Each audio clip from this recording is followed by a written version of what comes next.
Hello, everyone. Oops, sorry about that. Welcome to the fourth presentation of Boris FX Virtual SIGGRAPH. We have a really fun presentation today. We're going to hang out with Brendan O'Neill from Bonfire, and he's going to show us how he uses Unreal and Flame to finish commercials. So really excited about getting into this presentation. Before we get started, wanted to let everyone know about a new product we are offering right now called the Boris FX Suite. We launched this earlier this week. The Boris FX Suite is an annual subscription to every single thing we sell. So we're talking a multi-host subscription to Sapphire, Continuum, Mocha Pro, standalone and plugins, Silhouette, and the new Optics, which is a cool new set of plugins for Photoshop. So the Boris FX Suite is usually $12.95, but we are running a SIGGRAPH special for $9.95 to get every single thing we make in one nice package. Please enter the code SIG20 at checkout, and you can take advantage of that great deal. And this is a great segue into that. One of our lucky viewers today will be winning a annual subscription to the Boris FX Suite. So how you enter that is you go to borisfxlive.com and enter in your email, and you will be entered to win a annual subscription to the Boris FX Suite. We will pick out one of you all who's out there watching, and we'll let you know at the end of the stream who's walking away with that great prize. Like, subscribe, share, say hello on chat, say hello on YouTube. Let us know where you're from. We love to hear you out there. Feel free to ask questions during the stream. We have our friends at Boris FX are behind the scenes monitoring the chat, and Ross and I both will be looking at the chat too, and we'll be able to bring your questions live into the presentation. So without further ado, I would my pleasure to introduce Brendan O'Neill from Bonfire. Hello, Brendan. How are you today? Doing well. How are you, Brian? Good. I mean, we've been live on the internet all day, so I'm drinking coffee. I'm great. Joining us, as always, too, as a guest panelist, Mr. Ross Shane. What's up, Ross? Hey guys, great to see you. I think I'm on my third or fourth coffee myself today, but Brendan, thanks a lot for joining us. We're happy to have you here as a guest. So yeah, it's gonna be fun. Cool. Definitely. Let's do it. Yeah, so I thought I'll just kick it off.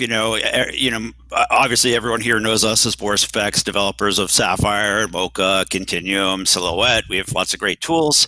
One area that we've been really interested in is Unreal Engine and the inroads that Epic is making into film and motion graphics. And we have a lot of customers that are exploring these workflows. If anyone caught the previous session earlier, Jonathan Wimbush, who's an After Effects and Cinema 4D artist, he showed how he's incorporating Unreal Engine into his workflow to take advantage of the amazing platform, real-time rendering, and things like that. And we caught up with Brendan recently, who's a Sapphire user and a Flame artist, and we heard that Brendan himself is actually in his company is working with Unreal as well. So we thought it would be a cool time to sync up and see what you're up to.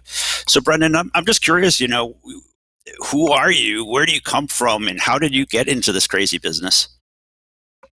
I started skating when I was really young. So me and my friends made a lot of skate videos. So we were editing on Premiere when we were 10 and 11, and we just kind of kept with it through college, I guess. I don't really know. It was weird. But I liked it a lot, and I didn't know what else to do with my life. And I wanted to make my mom mad. So I decided to go do something in the arts. I don't know. I mean, I went to college for it. I liked it a lot. I had an advisor that was the founding kind of visionary behind Fern Gully, if you remember that animated film. He had a lot of sort of pioneering moments in animation and sort of emerging tech back then. And, he was a big inspiration for me, and he kind of influenced me to kind of dive into, visual effects, Maya, things like that when I was younger. And also I remember when I was working in the ad agencies as an intern, Asylum Visual Effects, which is no longer around, came in for a pretty, typical presentation at the time. But for me, it blew my mind, and I was just so amazed by all the things they were doing. And that you could animate trees popping up on an island and a bottle of Corona could come out of the sand. It was like amazing.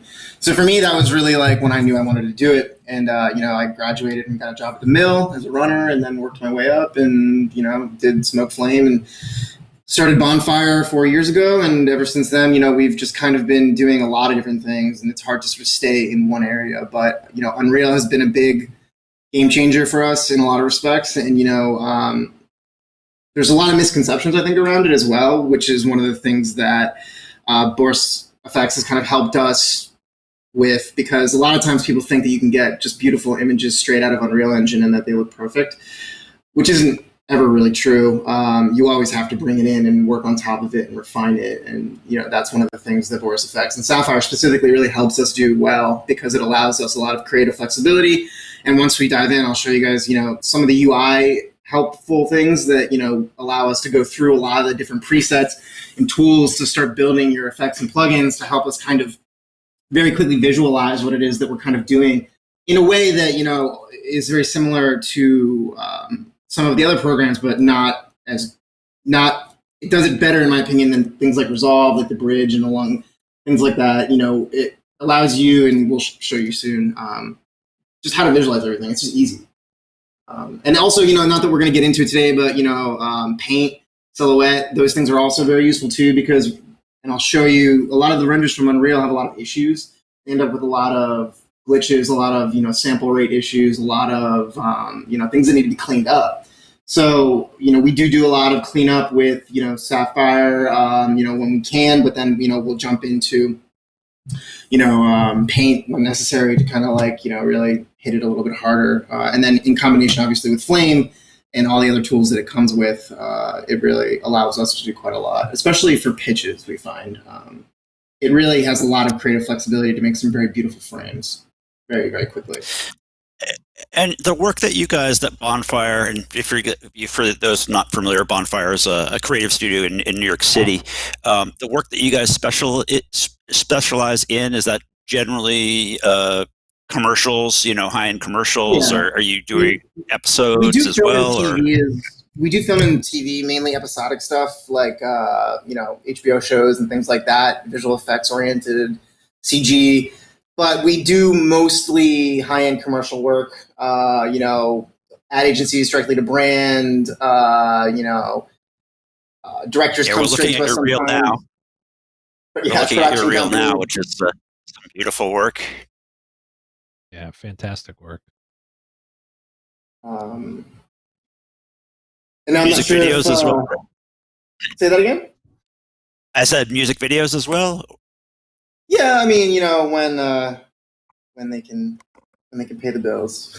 But music videos are a little trickier these days. I'm sure everybody knows that. We do like to do them, obviously, for the right client, and we have also been looking into using Unreal a lot, also for music videos, because of the cost differential to sort of make a long form project like that happen in a short amount of time. It can be very expensive, and a lot of times budgets are small. So Unreal allows us to do a lot, like I said, under a short amount of time. So it can consolidate a lot of the workload that needs to be done for things like music videos or, pitch work, or it just really depends on the context. Every situation is different, but we find that using Unreal and Sapphire really allows us to get some very interesting looks very quickly, which helps our clients kind of decide what they want very quickly, which lets our team get started very quickly.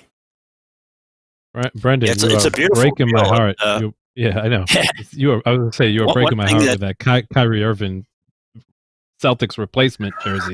I mean, literally just crushing my soul. Just crushing my soul right in front of you. Beautiful work. Just like, I look at this reel and it's just classic Flame work, high-end, beautiful finishing, super glossy. What other tools are you guys using besides Unreal and Flame, or is it mostly Flame? We use a lot of Nuke. Gene Nazarov is our head of CG, one of the main creative directors here, as well as Aaron Baxter.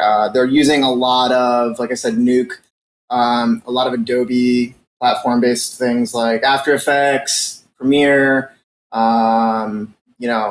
We're also using a lot of Houdini, Maya, Cinema 4D, things along those lines. But again, one of the benefits of us with all of the Boris FX plugins is that, for the OFX-based workflow, we can really incorporate them into the majority of the softwares we're using. So they're not just being used in Flame, they're being used in our Nuke composites, they're being used in our After Effects comps, they're being used, kind of all over the place. Sometimes it's just Paint, that we're using as a standalone product versus the NoFX plugin. It just depends, really on the case use. So we're kind of using Boris in every thing we do, just, really depends on what it is that product is going to do for us in that given context. Cool. Can't hear you, Sorry, Ross. I didn't mean to cut you off already. Didn't mean to cut you off. Oh, you're muted, Ross. Yeah, no, sorry about that. I muted myself.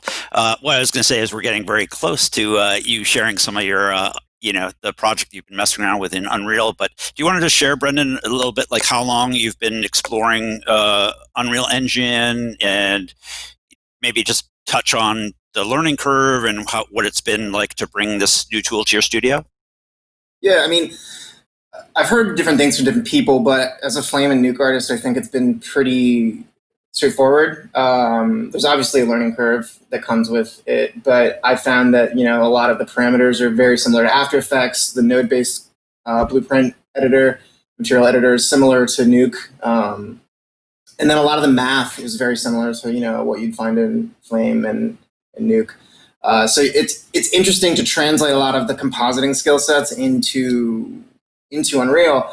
I find personally that having a small base in 3D is really helpful as well, just because it allows you to understand like a lot of the different sort of ways of integrating, the models and how to get things in and out of the program, which is a big thing, being able to import and export straight from, Unreal into Nuke or into Flame, and then being able to apply, whatever OFX based, kind of additions we're doing on top of it. But, I think, like I said, for us, some of the things that I'd love to show you, we have some concept pitch stuff that we were working on for Porsche, and we have a short film that I'm kind of working on with a director right now, with some of those assets as well. That isn't finished at all yet, but we were able to ask for permission and take some of those things that we're working on and building and kind of kick out some test shots for you guys. And I'm going to show you guys kind of like how an example of what we can do, within the editor to build an effect or something like that. And, sort of what the differences can be from before and after of what you get out of Unreal versus like what you can take and do with it with Boris. Sounds great. Let's go for it. Love to see see your projects you're working on. I don't know. It's just, you guys, let's see. Maybe I have to refresh it.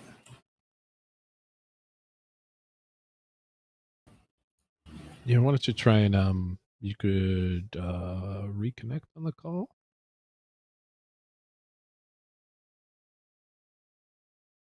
Cool. Go on. Back up.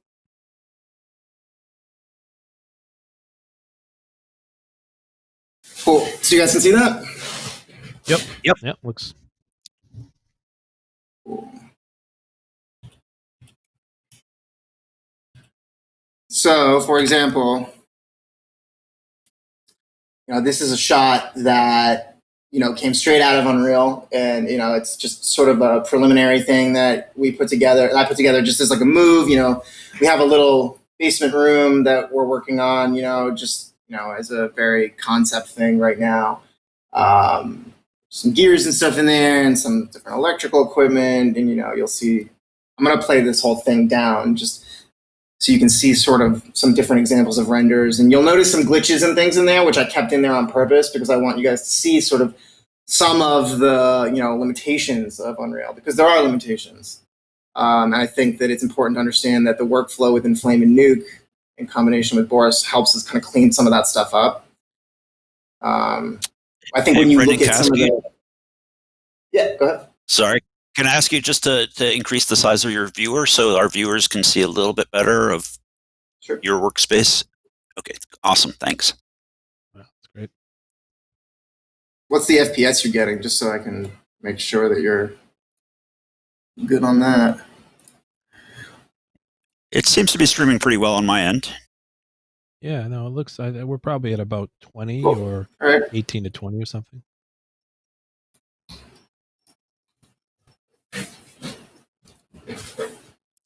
So this is the So raw renders that came out of Unreal? So Okay. these are raw renders, and like, you can kind of see there's like some glitchy things here and there, things that kind of occasionally will need to be cleaned up. And this is just to kind of show you guys sort of, something that I was able to do this morning, in a couple hours, put together these shots, like, just kind of animate some things and move some cameras around and just throw a couple lights in the scene. So is this taking advantage? Is this taking advantage of the mega scans, or some of the newer UE4 stuff? Yeah, so there's a lot of different mega scans in here and some high-end textures and things like that. We're just trying to sort of like, put something together to kind of just show you some of the different things that you can do, like, for, let's say, a previs, or, let's say, like, we're blocking out this film and we need to kind of, create something that the director can look at and understand what he might end up with at the end of the project. This is a good starting point for something for us, where we would, kind of put something together quickly within a day, maybe, or, even that's the speed with which it's helpful for us. But again, the benefit is that I can take some of these things and I'll show you some more finished, kind of polished frames afterwards, where you can kind of take some of these things, once you have more time, obviously, to sort of jump in and tweak a lot. So you're kind of using this almost like somewhere in between a style frame and an animatic, but the actual project gets used. It's not like you're throwing away that and recreating it, right? Exactly. And the benefit is that if you ever use it on set, we can export all of that camera data, we can export all those mats, we can even export passes through this if you want to get very selective and meticulous, and export a car mat, export a mat for the back, and then bring that in and use that in unison with the Sapphire products to sort of create more custom things, within the compositing scheme of, the UI that you guys use and all that stuff. It's very helpful. I'm going to jump in now to kind of show you guys what the UI looks like and kind of what some of the things that we can do within the scope of this. So this is kind of a boring shot, right? It doesn't look very amazing. It looks a little bit gamey. It's not very, cool. But when we get into Sapphire, you can start to add a lot of different things. And one of the benefits of using the OFX, if you're not familiar with it, in Flame, it's literally just the node you drag in, you attach it, and then you open it up. And then once you have everything installed, you can then go through here and find every single thing very easily. You've got all your distorts, your Sapphire lighting, your rendering, your stylized, whatever it is, as well as silhouette, which is another awesome thing to have straight in here. So with that said, before I show you some of these little things in here, one of the most awesome things about what we do with this is that we're able to load up the builder. And I love the builder more than anything, because the builder is like the dream for, these OFX plugins. You can just literally load a preset and it brings you into this UI. Can you, I guess I have to change, hold on. You know what it is? It's probably that you're are you sharing the window and not the entire screen, because the builder may pop up in a separate window. Yeah, it's cool. Probably. I'll just reconnect it.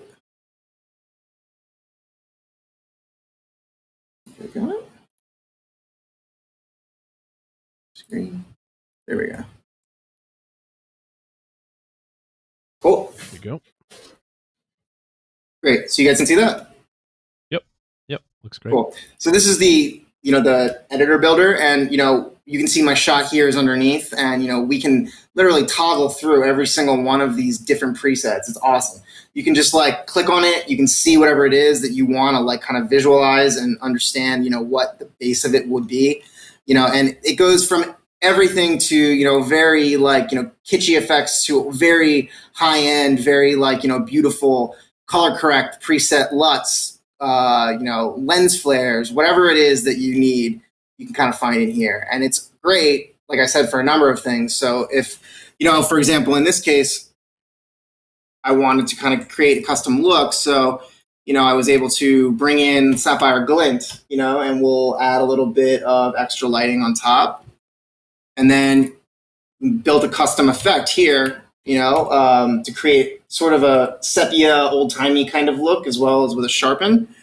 If you go into this preset, I'll show you kind of like how it works.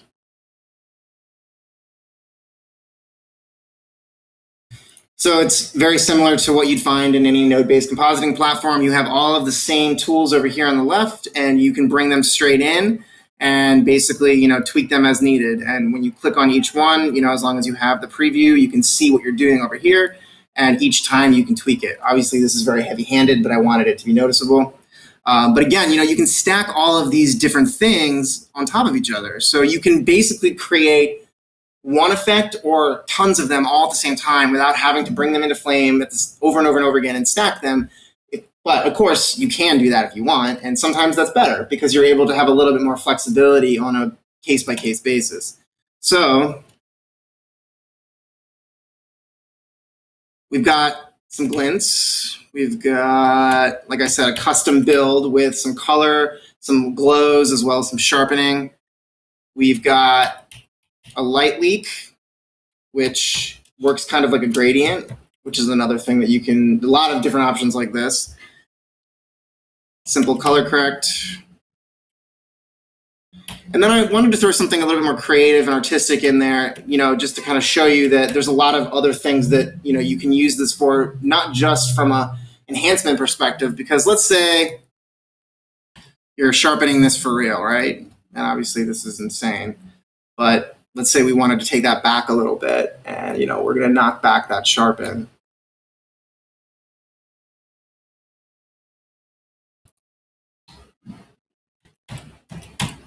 Little too, not enough probably.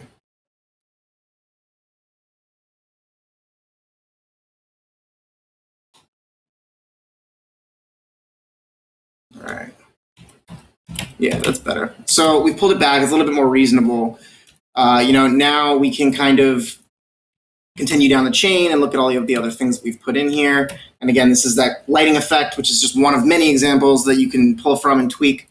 And it can give you some very interesting things, some very ethereal results. You can use this for a dream sequence. There's a lot of different things that you can do with, these types of effects. And again, I can show you the before and the after. Maybe it's better to show you this one. Before, after, before, after. Now, this is obviously very heavy-handed, but it shows you some of the different tools in here. And again, just to sort of reiterate,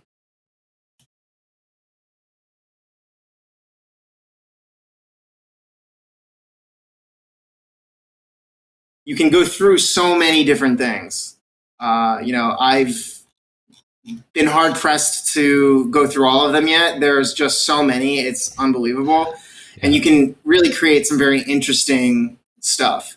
There is a lot. There is a lot. There's so much. It's crazy, But I mean, for me, this is really helpful because I can just click on this and it's like, wow, that's a really stylized look. Like that helps me visualize this very quickly. I don't have to drag a color correct node in and tweak my RGB channels, tweak my levels, all these things. I can just go through this like a LUT editor almost in a way for some of these color things and look at a lot of different results very quickly. And I can see things, that I would have to build myself in Flame through various different sets of tools, which are very kind of complicated sometimes. So it's pretty helpful to have all of these different things sort of, at a moment's disposal, just being able to toggle between them all. Two points I love to always point out a builder. Number one, like I always think of builder as like, it's like all of Sapphire jammed into one plugin. Yeah. It's almost like the Lord of the Rings joke, like one plugin to rule them all. It's like one Sapphire effect to rule them all. It can become anything. So it also includes every single Sapphire preset in one space. So that's where you get all those 3,000 presets jammed together. But you can look at things by groups, right? So you can look at just all the lighting effects, just all the color corrections. And the other point about Builder too is like, it's basically like the smartest way to render Sapphire. Like if you can think about that, like, if you're going to put multiple glints together or multiple Sapphire effects together, if you're doing that inside the builder, you're pretty much assuming that you're going to be doing it the fastest, most efficient way possible. So it's not like you're going to, save massive amounts of time doing a builder, but if there is time savings to be had, the builder's going to render it fastly. And I'm just psyched to see you using it in Flame because this is a new feature in Flame we added last year, and it's just great to see like Flame artists taking advantage of this functionality. And also, been in After like, Effects and Avid for a while. Go ahead. and I just want to like let everybody else know too, even though we're focusing a lot on Sapphire, it's important to know that Boris FX Silhouette, is available just the same way. You just load that plugin, and then, you open the Silhouette interface, and you can literally, create a new project. I'm just going to name it whatever. And then bam, you're in, and you can start using Silhouette right in the OFX, environment within Flame. So it's really awesome that you can do this as well. But just to show you guys, these are some still frames we had for a pitch, where we were able to use Sapphire to create some very interesting kind of looks for some energy fields and things like that. So this was sort of, a color-corrected version of something we were doing, and, we were able to add a lot of different kind of lights and glowing moments to this, which really helped add some magic to it on these stills, which brought some life to these things. And was very helpful for us when we were showing it to the client and the director, because, some things they loved and some things they hated, which is always kind of how it goes. So it was definitely very helpful. And this is, another thing. Oh, Ross, Pardon? you go ahead. Sorry, there's a little delay, so we talk over each other. I just have a quick question from the viewing audience, and people are pretty excited to see what you're showing. One question was, do you ever render out passes out of Unreal? Like Yes, a depth path, or yeah. Yep, all the time. I will definitely, I don't want to spend too much time jumping into Unreal to show that, but I will definitely be doing another tutorial with Boris FX, just showing how you can kick out some of those passes, and then also use those passes with some of the Boris FX products, like, because within, just to remind everybody too, within this suite, you also have Sapphire Composite, which gives you, options within here to help with your compositing. So, when you have mats and things like that, your different passes, you can kind of actually build, your own custom comps, and then in unison with those comps, add the Sapphire tools, sort of in between the layers, or, if you want to, because for me, I love edge blur. Sapphire edge blur has always been one of my favorites, and it's always gotten slightly different results than the things that, you would get through a typical edge detect, and then, multiplying it through the mat and then blurring it a little bit. It just doesn't look the same. So you can add some of these subtleties to your render passes almost all along the way, and it's just an interesting way to do it because, like I said, some things that are coming out of Unreal aren't going to be perfect, but, you're able to with Flame and then, Silhouette, as well as some of the other things on top, like, Median and the other tools that kind of are great to use in unison with Flame. It just allows me to, make really beautiful images. And so sometimes, like I said, we'll use this just for previs. We won't worry about cleaning it up that much. But sometimes if I need to get a shot out for like a job, and, maybe it's one shot that they want and we need to get a product in there, we'll do it in Unreal. And then we'll do everything. We'll make it beautiful. We'll light it. We'll use the Boris FX to make it beautiful. And then we'll take that matte and we'll comp that back into the original plate footage so that, we have an element that we've pre-composited, within Flame using Boris FX that then gets recomposited via Flame into the actual spot. So there's a million different, levels of subdivision that go into kind of like the way that we use it. But here are some other examples of, some quick look devs. And again, I just want to stress that I was able to, once I had these frames picked out, I was able to put all of these frames together in an hour. So using Boris FX, going through, the builder and adding different, different plugin moments and things like that, and adding, specifically Glow is one of our favorites. Sapphire Glow is irreplaceable. You can't do anything without Sapphire Glow. So if you're looking to make something pretty, make sure you get that on there. But, for us, we were able to stack all these things, put these things together, and I was able to kick out, let's see how many of them are in here.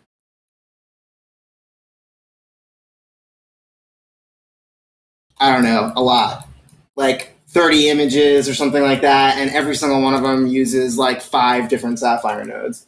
So for us, it was great. But yeah, passes come out all the time and it's helpful. But for the purposes of Boris, we like to kind of comp everything in Flame ahead of time with that and then kick it out as a final.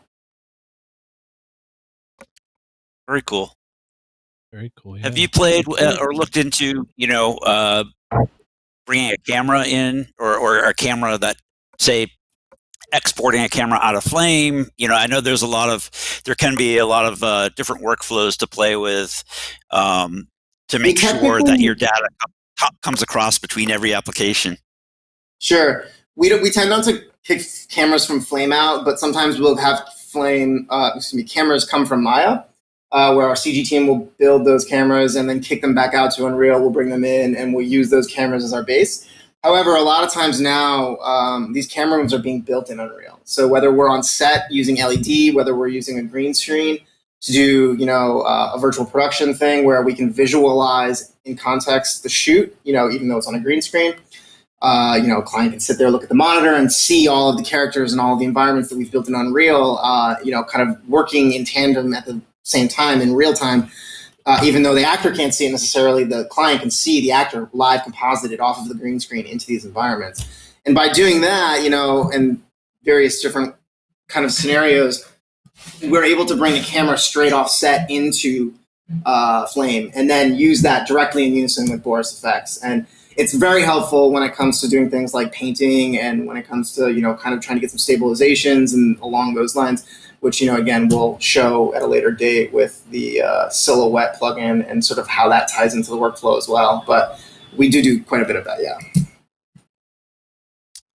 So it sounds like you're definitely diving headfirst into virtual production. Do you want to share any thoughts about, where you see virtual production going, or for those, or maybe even just for those in the audience who haven't really heard about it? Maybe just give us your thoughts on what it's all about.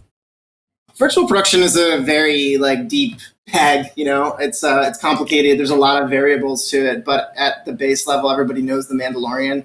The television show that if you're not familiar with it, Disney put out. It's based on Star Wars, and it's very popular. But they used a massive green screen set in various studios, to shoot the majority of their content. And this is where the misconception comes in. People think they shot it all there and it was done, but that's not true. There was so much visual effects, so much CG, so much compositing, so many things that went into that after the shoot that needed to be cleaned up on top of. So there's a lot of visual effects, a lot of artistry, a lot of compositing done, still within the scope of that, despite this LED phenomenon. And it's definitely very useful. But I think that virtual production is more about efficiency than it is about specifically LED or the tech at hand that we're talking about. It's about a faster way to do the same job for a not cheaper, but more cost effective, I would say. You want to use virtual production in specific situations. You want to, use an LED screen when it makes sense. You want to use a green screen when it makes sense. But at the end of the day, I think virtual production is really going to become mainstream. With COVID and just a lot of other things, it's got some very interesting ways to accomplish things that used to be very difficult. And I think that with all of the tools playing nicely together, and with a company that can, kind of create a bridge of a sort that can kind of put the tools within Unreal, Houdini, Maya, Flame, Nuke, all kind of intermerged into the same sort of environment, into the, let's say, metaverse, as Tim Sweeney would like to call it. It allows you to sort of, I think at that point, really kind of consolidate workflows and streamline things in a way that you've never really been able to do before. That's where you're going to notice, I think, a big shift, where people are going to be doing work faster, better, and they're going to be able to spend more time on the actual creative and the beauty of it, which is why I love Sapphire products so much, is because it's all about refinement, all about beauty, all about those little tweaks and those glows and those tiny moments that you want to create from these images. And so for us, we find virtual production allows us to get a lot of technical data right out of the gate that we would previously have had to either worry about after the fact, or it would be a big lingering question where we would have to be doing not just the technical development, but also the creative R&D and the look development and the creating of all the assets all at the same time. So now there's a new way of doing things where we can do a lot of the pre-visualization, the work up front, use the Sapphire effects to make things beautiful, have the client sign off on it, know exactly what they're going to get 85% of the way there. And then we go on set and we shoot it, and then we bring it back in. We take all that same data, all those same effects that we already used, we work on top of them. And we already have an amazing product right out of the gate that, we can sort of start to refine from there. And instead of spending, a week doing the build of the composite, we can spend 2 days, and then we can spend the rest of the time in Sapphire and in the other parts of the job making things look amazing. Yeah, it's a cool. I appreciate you sharing that perspective, because I think that virtual production has been a very buzzworthy topic, in the last six months to a year. And so, actually, someone's asking in the chat right now, saying, even with virtual production and the LED studios, is there still a need for post processing? And just using the Mandalorian as an example. I've talked to many artists who actually used Mocha in Silhouette for roto, for cleanup on the Mandalorian. So, and I love that project, and I'm not knocking anyone or any process in that project. But the reality is that when you're shooting live action, no matter whether it's green screen or an LED, there is a lot of post work involved, right? In this, yeah. I mean, all the hidden stuff where we're, Frankensteining performances, and there's so much, post work is done in production all around that it's not like the traditional post tools and traditional post processes are going to be going away or be usurped by the virtual productions. Not right now, not for a while at least. There's a lot of work that needs to be done on top of things, and even LED screens sometimes have their own problems where you have to clean stuff up on top of it, like moire patterning and different things like that. So there's variables across the board that require work, and one thing that becomes a solution for somebody becomes a problem for somebody else. So it just becomes this evolution where we're always trying to get closer to the most efficient workflow, the most efficient way to do things without sacrificing quality. And I think this is a step in the right direction, but it's important to note that it's definitely not a one-stop shop solution. It requires a lot of people to work on top of it after the fact. Even still, it's just a slightly different way of working with some benefits. But compositors are still needed. You still need roto artists. You still need matte painters and people that are, very important to the process and always have been. And that won't change. It'll just shift a little bit in terms of, who's doing what and how they're doing it. I think that the other thing is that cost too. Virtual production right now is not always less expensive. Sometimes it's more expensive. And it really just depends on your use. Mandalorian had a massive amount of things to shoot. So it made sense. Financially, when you have a budget in the millions, they can break that up and do it in a way that makes a lot of sense to do it between multiple sets with LED and a lot of those things. When you have 1 day shoot with a client where you need to go and shoot 2 setups, it doesn't make sense.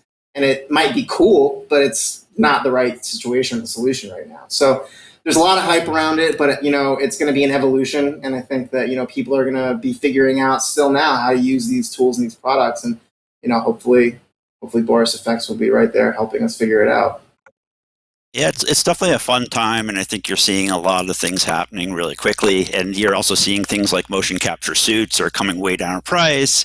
The ability to get like Vive controllers on cameras, and we've talked to people and seen people who are building their own smaller virtual production set. So it's a really interesting time. I'm personally just kind of excited about the idea, in a sense of like, I think about like the history of film, and back in original filmmaking, early visual effects was done in camera or shooting through glass, matte paintings, and the idea of different types of artists being on set, that's pretty exciting to me. So it's definitely interesting as this whole thing kind of evolves. Yeah, and I think, like I said, it's going to be interesting to see how these tools come together. I think that, the bridge is going to be an important part of it, putting it all kind of together so that they work well. And I think, that's one of the things that we like here at Bonfire about the different tools is that with Boris FX, we can jump from, Adobe platform products to Nuke to Flame, and we can use the same products, within the same workflow, but on different applications. And so it's very useful because, especially if, I need to add, let's say, a Sapphire glow into my Porsche scene here, and then, we have an After Effects artist that needs to work on something as well. We're able to kind of understand what things are going to look like a little bit better, between the platforms because we're using the same tools. Even if the math is slightly different, it's very similar. So it's helpful. And I think that, we are using Boris FX kind of like this, I don't even know how to call it. It's like it's like a weird middle ground world for us where everything kind of passes through Boris FX, in some way.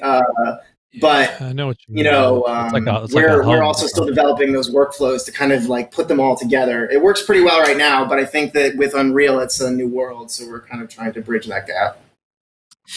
And we're trying we are, as a team internally at VFX, we're very aware of the way people are using our products and within the ecosystem of the post-production applications, right? So that's one of the reasons why we added OCIO, for example, color management to Sapphire and to Mocha this year, so that a color managed workflow is that your colors are going to match when you're apply a lens flare in any of the applications, they're going to match, and things like that. And I like what you said about the idea of sort of everything passing through it. For example, if you use Mocha and Silhouette for tracking in Roto, you have a universal tracking and spline format that can export to almost any application. So that's really where we're trying to add value on our end. Yeah, it's great. If we have an After Effects artist that needs to like visualize their comp, with, a screen comp, let's say, that After Effects artist is able to take that track, whether it's from us or them, vice versa. And, they can kind of use that on their end for the preliminary comp, make sure their animations are working in unison for their screens, make sure all the buttons and things are sliding correctly. And then they just kick that back out. We know it'll line up, and then it comes right into Flame, and we're good to go. It's very cool. It's very on the same. So do you have any other shots you wanted to show us? Sorry, Brian. So I just wanted to add in, it's also why we love OFX, right? It's why we love this open API. Obviously, Sapphire for 20 years has been Sapphire Sparks. We've moved away from that in the past.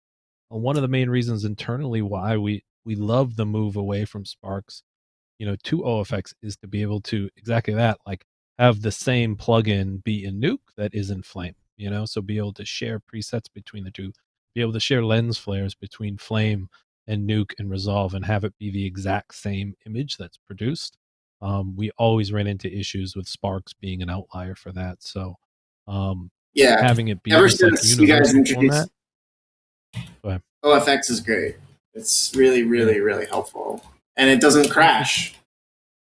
I remember when, not with you guys specifically, but with some other plugins that I had that were OFX based, they would crash quite a lot, especially within VFXs. But nowadays, it's pretty solid, which... you're always dependent upon the host application's implementation of OFX. And obviously, no surprise to anybody that, the Flame team did a great job putting in OFX, even supporting things like Builder, which is, from a developer standpoint, this crazy idea of one plugin with 18,000 parameters that are dynamic and can change. So, remember, talking with them at the original and thinking there's no way that this is going to be possible. But those guys do such a great job getting something like OFX into Flame. We're really happy with the result.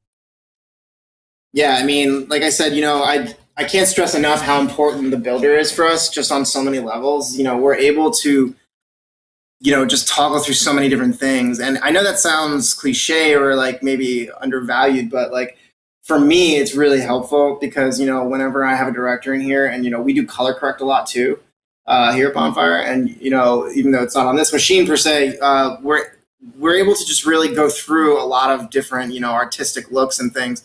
And, if the director or the client, doesn't know what they want, it is a godsend to be able to go through this because, I can really quickly say, hey, do you want to go black and white, or do you want color? Do you want, there to be some sort of, bittersweet mystery, as this one is called, associated with it. There's just a lot of, and these are very beautiful. These are things that would take me time to make. These are stylized LUTs basically for us. And so I use these as well all the time for color correction and things like that. So I don't know, it's hard for me to break this down into one way to use it because it's just, there's so many things we use within the suite, whether it's all of these different color passes to, mess with a shot, whether it's, trying to figure out if, we wanted to do something in, a painted style, or, there's some great cartoon, different examples within, Sapphire stuff that you can use to really do some awesome things. And, of course, the lighting and the glows, those are, just sort of the bread and butter of the Sapphire that make things just look awesome. And so for us, whether, even though this effect maybe on its own might not look interesting, what about the interior edges? We might use those little blue edges here and here and here, as a comp element, and these are things that we use all the time out of Sapphire. Yeah, glow rings, one of my favorites. It never ceases to amaze me. Like people using Glow glow rings. rings, yeah, I mean, you can stack all these things and say that again. Yeah, glow darks. Glow darks was back when I used to be in production. I used to love glow darks, and I was using Sapphire before the builder came out. This is a while back, but I always knew there was going to be, like, in almost every spot I did, there was like a sweet combination of 4 plugins that are always used together. So to be able to save that as one effect, that's very cool. Yeah. We had a question from the audience about saving presets too. Just so, look, obviously anything Brendan does, he can save his own little custom presets. Those presets can be shared. And usually about every version of Sapphire, we always add in some new presets. So we work with people like Brendan, or people like John Dickinson, or who use this stuff in production. They'll create a little custom effect. We'll save that and we'll include that with every release of Sapphire. So we're always adding in new builder presets. Ben Brownlee, our favorite Ben, who's directing all our live streams today, has created quite a few builder presets for us as well. You can just stack as many things as you want, and of course you've got your front back matte, as it would be for Flame, similar as every other compositing node-based program, and you can just drag in whatever you want, and then once you've got your effect that you really like, you just go and save as, and you can just load it in every time. And so for me, it's helpful because I can either drag and drop the BFX onto each clip. I can load this preset into my batch if that's what I'm doing. I can take this from one machine and bring it all the way to like another machine. I can send it to another artist, and it's a preset thing. There's just a lot of different things you can do with this. But once you save it, and you can even do available characteristics, which is really awesome too over here. You can just use it over and over and over again. And I think, that's one of the cool things, is dragging and dropping the looks and then tweaking them afterwards, because we can build, a color correct, a color correct, a sharpen, as well as, some lighting effects and some glows all within the same frame. And then I can just, open it up on, let's say, the next one. And even though, let's say, maybe the shot is totally different, much darker, it'll come right in exactly the same way. And then we can just start to sort of tweak it a little bit from there, but it'll be the same thing. And, we know that it's all going to kind of match, which is really helpful. That's a great way of putting it. There's also like a completely way that people use Builder, like in a different way, which is like you can control obviously what parameters from a Sapphire effect come back into Flame from Builder. So you can turn off and turn on any sort of parameter. That's the concept of like building a plugin. So you'll get some people who just use S-Glow every day, and they're sick of seeing like a bunch of pages of parameters. And I just tell them, like, just turn them all off and just have brightness, threshold, and width. And now you've made Brendan's glow, with just parameters he cares about, Totally. And it's like a mini action almost, with effects, which is why it's great, because it's like a self-contained module, with all of these effects. Whereas like, before I would have to go through and break every single thing out, into a big batch tree, and I would have to go looking for it. And, that can get very complicated when you've got a lot of stuff going on. So it's great to have one place where we can go in and just look at all of the different effects that are happening on, one node. It cleans it up. It's much more efficient. Wouldn't it be great, Ross, if we had Mocha inside Builder? wouldn't that be fantastic? Oh yeah. Please wave your magic wand and make that happen. What did you say? Great. Please wave the magic wand and make that happen. Well, we do have Mocha Pro available for Flame as well, of course, which I know a lot of people have been excited about. That we added the Gmask tracer format this past year. That was a long request for a couple of years. That when Flame changed the Roto format, so we do support that now with Mocha Pro, which is great. Mm-hmm. Cool. So how are we doing for time, Brian? All right. We're right about at that time to announce the winner of the Boris Effects suite. All right. Let me see if I can even see this. I need glasses.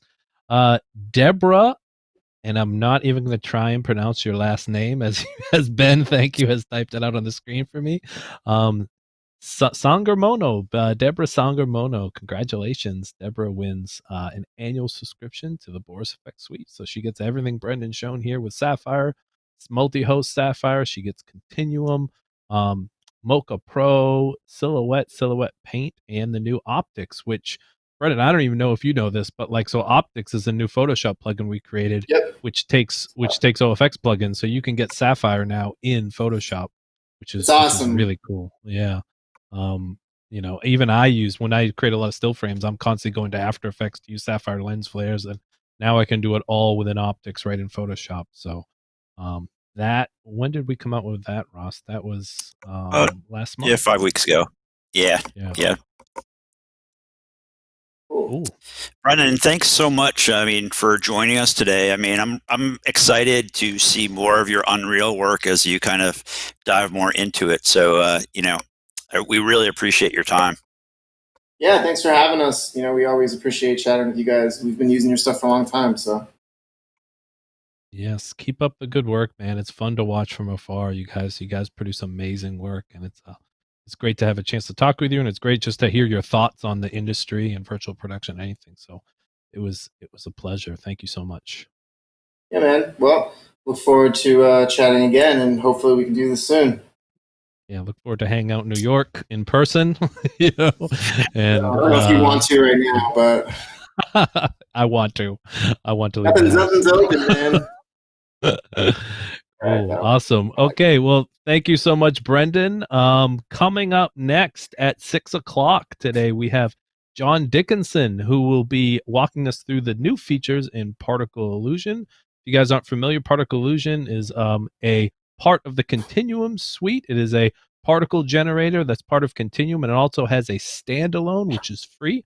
We are adding in some exciting new features, including 3D camera support into Particle. So please come back in a half an hour and tune in as John Dickinson walks us through the new features in Particle Illusion. And once again, if anyone is interested in getting a subscription to the Boris Effects suite, it is on sale right now for $9.95 as part of a special SIGGRAPH sale we're having. Enter the code SIG20 in the Boris Effects store to get 12 months of everything we make for $9.95. Okay, so thank you, Brendan, so much. Excellent presentation. We appreciate it as always. And we will see everyone in a half an hour for Particle Illusion with John Dickinson. Thank you so much. We'll see you all in a little bit.